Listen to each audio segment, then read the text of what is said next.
भइलो को मांगे लो यार आदत तुहर ठीक नहीं के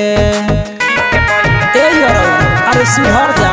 शादी भइलो को मांगे लो यार आदत तुहर ठीक नहीं के परी जब माना खालो ना खाना धन हमार सुन भीख नहीं के हो शादी भइलो को मांगे लो यार आदत तुहर ठीक नहीं के शादी भइलो को मांगे लो यार आदत तुहर ठीक नहीं के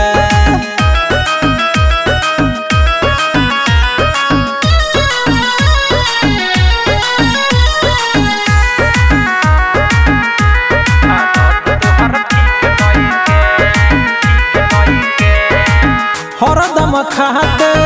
रहल तब मन पगलाते बा बतिया करत में सामने रहत में मन तोहर लाल चाते बा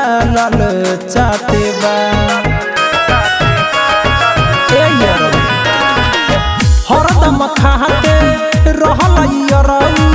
तब मन पगलाते बा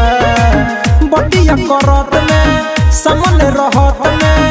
मन तोहर लाल चाटे बा भइल अब बियाह दोसर धर राह तनको तोहरा सीख नहीं के शादी भइलो को मांगे लो यार आदत तोहर ठीक नहीं के शादी भइलो को मांगे लो यार आदत तोहर ठीक नहीं के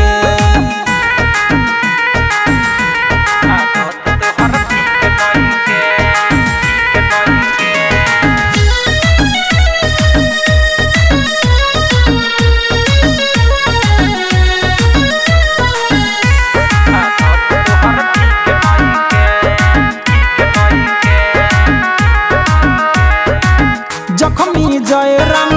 परदीप प्रेमी बोल कायब चाहे लो फोनिया के हमें टोनिया के काथी अब ढाहे लो